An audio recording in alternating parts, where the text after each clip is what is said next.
I remember some years back, I was still in school when the Lord told me that a heavy burden was going to rest upon my shoulder. I didn't understand it. So anytime I come to a crossroad or I come to a point where something looks so difficult for me, I'll ask him, Lord, is this that heavy burden you talked about? He won't say anything. I just move on. When I meet another one, I'm like, is this the heavy burden you talked about? I went on and on until I got married. And then we started RCN. RCN started just a year before I got married. So I just came into ministry straight. I was still trying to adjust, enjoy my marriage, go for honeymoon, like many of us ladies. It's always in my heart. We'll even be thinking, where will I go for my honeymoon? In fact, some of you already have where you want to go. One of the places I wanted to go was, I used to hear, I've never been there, Sun City, South Africa. I said, yes, I'm going to be running on the beach, Sun City. And then I married this man. And he wasn't about Sun City. He wasn't about honeymoon. I was like, am I in the right place? Is this what I bargained for? And I continued. I remember immediately after our wedding, I think somewhere, we got married October, somewhere in November, we had to go for a minister's conference. I had to follow him, of course. And yet the honeymoon was not yet coming forth. But I was just thinking, okay, maybe before the conference, take me for honeymoon. I didn't hear anything. Then we went for the conference. I said, okay, let me go wear my suit. I'll go for a conference.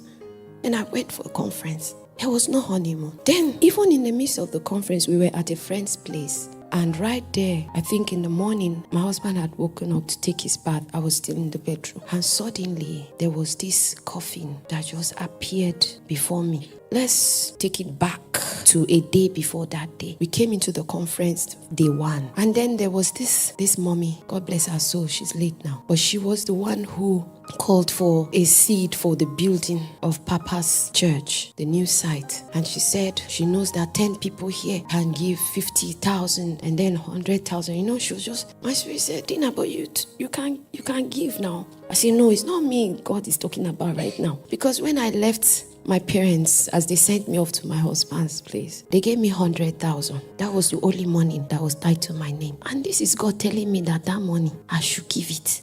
I said, but this money is for security purpose. In case I need something, and the man who doesn't even look at honeymoon is not ready to give me that money, I will just pinch a little and do what I want to do. So it was like security in my hands. And here was God saying, give me. So I said no. Then we're all seated down. All this was going on in my mind. My husband got up and walked forward when they called for, I think, 100,000 or something. At the time, I think he was earning maybe 80 or 90, something like that. So he got up and went. So in my mind, this is me now.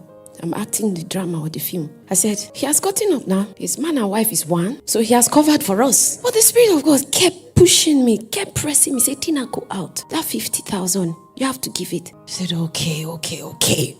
I got up reluctantly and I went forward. My husband was there and I was there. I was like, won't it look so foolish? Husband is there, wife is there.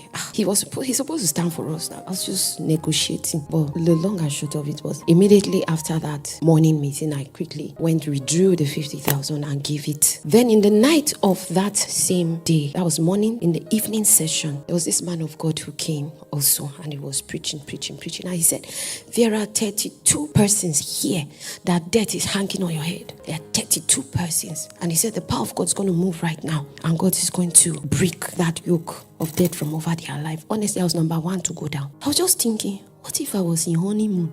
I got up and we went. Day one passed. So in the night, that same day, went to sleep. The following morning, we were supposed to come for morning session. Before the morning session, my husband woke up and went to take his bath. While I was on the bed, this coffin just came. And it was trying to summon my spirit because there was a struggle. I was on the bed, but there was that struggle trying to, I don't know whether it's to conjure me to enter into the coffin or something. But there was a force that was holding me back. Then suddenly my husband finished and he came out. It left. So I was telling my husband, I said, something just happened now. I said there was a coffin. So unknown to me, I didn't know that there was death that had followed me from, I don't know from where. But if I had insisted and I didn't sacrifice that honeymoon, I don't know where I would be by now. Probably I wouldn't be here. There are things that God has told you to give. For me, honeymoon was number one. Many other things as we go on, I will say to you. But what is that thing you've been struggling with God about that He says give? He's the one who knows the end from the beginning. We only struggle with Him because we don't have faith enough to see what He's saying.